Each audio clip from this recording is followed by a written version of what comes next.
ನೋಡಿ, ಮನೇಲಿ ಕಳ್ತನ ಆಗೋದು ನೋಡಿರ್ತೀರಾ, ಬ್ಯಾಂಕಲ್ಲಿ ಕಳ್ತನ ಆಗೋದು ನೋಡಿರ್ತೀರಾ, ಇನ್ನು ಯಾವ್ದಾವುದೋ ಜಾಗದಲ್ಲಿ ಕಳ್ತನ ನೋಡಿರ್ತೀರಾ. ಆದರೆ ರಾಜ್ಯದ ಶಕ್ತಿ ಸೌಧ, ವಿಧಾನಸೌಧ, ಸಚಿವರ ಕಚೇರಿಯಲ್ಲಿ ಭಾರಿ ಕಳ್ತನ ಆಗಿದೆ. ಇನ್ನು ಎಲ್ಲಿ ಕಳ್ತನ ಆಗಲ್ಲ ಅಂತ ಅಂದ್ಕೊಳ್ಳಿ. ಅಂದಾಜು 45 ಲಕ್ಷ ಮೌಲ್ಯದ 300 ಗ್ರಾಂ ಚಿನ್ನಾಭರಣದ ಚೀಲ, 300 ಗ್ರಾಂ ಚಿನ್ನ ಮತ್ತು 1.5 ಲಕ್ಷ ಕ್ಯಾಶ್ ಇದ್ದಂತ ಕೈ ಚೀಲ ಕಳ್ತನ ಆಗಿದೆ. ಪ್ರಭಾರಿ ಸಚಿವ ಬೈರತಿ ಸುರೇಶ್ ಕಚೇರಿಯಲ್ಲೇ ಚಿನ್ನದ ಚೀಲ ಮಾಯ ಆಗೋಗಿದೆ.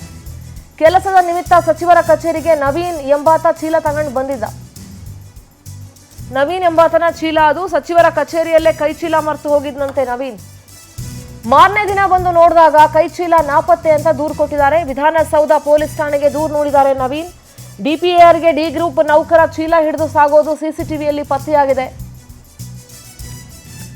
ಭದ್ರತೆ ಕಣ್ತಪ್ಪಿಸಿ ಸಚಿವರ ಕಚೇರಿ ತಲುಪಿದ್ದು ಹೇಗೆ ಆ ಬಂಗಾರದ ಚೀಲ? ಮೆಟಲ್ ಡಿಟೆಕ್ಟರು ತಪಾಸಣೆ ಕೇವಲ ನೆಪಕ್ಕೆ ಮಾತ್ರ ಇದೆಯಾ? ಹಾಗಾದ್ರೆ ಏನಕ್ರಪ್ಪ ಇಟ್ಟಿದ್ದೀರಾ ಮೆಟಲ್ ಡಿಟೆಕ್ಟರ್ನ? ಅದರಲ್ಲಿ ನಾವು ಒಂದು ಮೆಟಲ್ ಡಿಟೆಕ್ಟರ್ ಇಟ್ಟಿದ್ದೀವಿ ಅಂತ ಶೋ ಆಫ್ ಮಾಡಕ್ಕೆ ಇಟ್ಟಿದ್ದೀರಾ ಹೆಂಗೆ?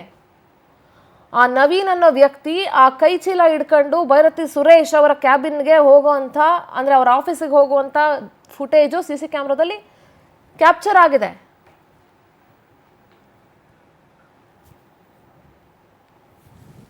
ಅಂಥದ್ರಲ್ಲಿ ಆ ಕೈ ಚೀಲ ಹೇಗೋಯ್ತು?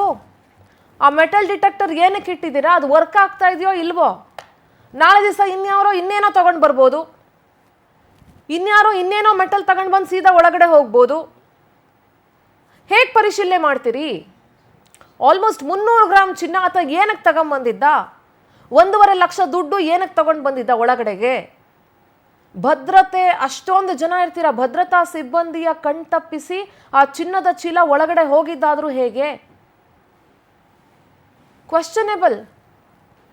ಬೇರೆ ಎಲ್ಲೋ ಕಳ್ತನ ಆಯಿತು ಅಂದರೆ ಯಾರೋ ಕಳ್ಳರು ಬಂದರು, ಇನ್ನೇನೋ ಮಾಡಿದ್ರು ಅಂತ ಹೇಳ್ಬೋದು. ಶಕ್ತಿ ಸೌಧ, ಅದು ಪ್ರಭಾವಿ ಸಚಿವ ಬೈರತಿ ಸುರೇಶ್ ಅವರ ಕಚೇರಿಯ ಒಳಗಡೆ ಕಳ್ತನ ಆಗಿದೆ. ಇದು 100% ಕ್ವಶನೇಬಲ್ ಇದು. ಮತ್ತೆ ಇನ್ನು ಎಲ್ಲಿ ಕಳ್ತನ ಆಗಲ್ಲ? ಮತ್ತೆ ಇಲ್ಲಿ ಸೇಫ್ಟಿ ಎಲ್ಲಿದೆ? ವಿಧಾನಸೌಧಕ್ಕೆ ಎಲ್ರಿ ಸೇಫ್ಟಿ ಇದೆ? ಹಾಗಾದ್ರೆ ಯಾರು ಏನು ಬೇಕಾದ್ರೂ ತಗೊಂಡು ಹೋಗ್ಬೋದು. ಯಾವನ್ನೋ ನಾಳೆ ದಿವಸ ಒಂದು ಕೈ ಚೀಲದಲ್ಲಿ ಒಂದು ಬಾಂಬ್ ಹಿಡ್ಕೊಂಡು ಒಳಗೆ ಹೋಗ್ಬೋದು. ಹಂಗಾದ್ರೆ ಸೆಕ್ಯೂರಿಟಿ ನೋಡ್ಕೊಳ್ಳಿ, ಎಷ್ಟು ಮಟ್ಟಕ್ಕೆ ಸೆಕ್ಯೂರಿಟಿ ಕೊಡ್ತಾ ಇದ್ದೀರಿ. ಅವ್ನು ಅಷ್ಟೊಂದು ಚಿನ್ನ ಏನಕ್ಕೆ ತಗೊಂಡು ಹೋದ? ಅಷ್ಟೊಂದು ದುಡ್ಡು ಏನಕ್ಕೆ ತಗೊಂಡು ಹೋದ? ಅಲ್ಲಿ ಹೆಂಗೆ ಕಳ್ತನ ಆಯಿತು? ಕದ್ದೋರು ಯಾರು? ಅಷ್ಟೊಂದು ಕಣ್ತಪ್ಪಿಸಿ ಭದ್ರತೆಯ ಸೆಕ್ಯೂರಿಟಿ ಕಣ್ತಪ್ಪಿಸ್ಬಿಟ್ಟು ಒಳಗಡೆ ಹೆಂಗೆ ಹೋಯ್ತು ಅಷ್ಟು ಚಿನ್ನ? ಮೆಟಲ್ ಡಿಟೆಕ್ಟರು, ಚೆಕ್ಕಿಂಗು, ಇದೆಲ್ಲ ಏನು ಬರೀ ನಾಮಕಾವಸ್ಥೆ, ನೆಪಕ್ಕೆ ಮಾತ್ರನಾ ಅಥವಾ ಹೇಗೆ ಅಂತ ನೋಡಿ. ಕ್ಯಾಮ್ರಾದಲ್ಲಿ ನೀವು ನೋಡ್ಬೋದು, CC ಕ್ಯಾಮ್ರಾದಲ್ಲಿ ಕ್ಯಾಪ್ಚರ್ ಆಗಿರುತ್ತೆ. ಇವರೇ ನವೀನ್ ಅನ್ನೋರು ಚಿನ್ನ ತಗೊಂಡು, ಅಂದರೆ ಆ ಚೀಲ ಹಿಡ್ಕೊಂಡು ಒಳಗಡೆ ಹೋದಂಥ ವ್ಯಕ್ತಿಯ ಫುಟೇಜ್ ಇದು. ನೀವೇನು ನೋಡ್ತಾ ಇದ್ದೀರಿ? ಇವ್ರು ಏನಕ್ಕೆ ತೊಗೊಂಡು ಬಂದರು?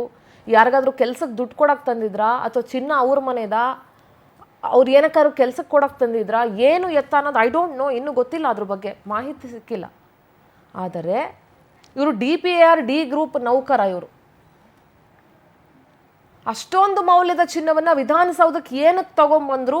1.5 ಲಕ್ಷ ದುಡ್ಡನ್ನು ಏನಕ್ಕೆ ತಗೊಂಡು ಬಂದರು? ಅದು ಪ್ರಶ್ನೆನೇ. ಅಟ್ ದ ಸೇಮ್ ಟೈಮ್ ಅಷ್ಟು ಚಿನ್ನವನ್ನು ತಪಾಸಣೆ ಮಾಡದೆ ಒಳಗಡೆ ಕಳಿಸಿದಾದ್ರೂ ಹೇಗೆ ಅನ್ನೋದು ಪ್ರಶ್ನೆನೇ ಇಲ್ಲಿ.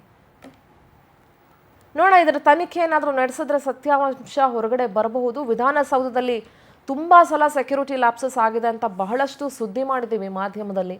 ಆದರೂ ಎಚ್ಚೆತ್ಕೊಂಡಿಲ್ಲ ಅಂತಂದರೆ ನಾಳೆ ದಿವಸ ಆಗುವಂಥ ಬೇರೆ ಬೇರೆ ಕೃತ್ಯಗಳಿಗೆ ನೀವೇ ಜವಾಬ್ದಾರಿ ಆಗಬೇಕಾಗತ್ತೆ.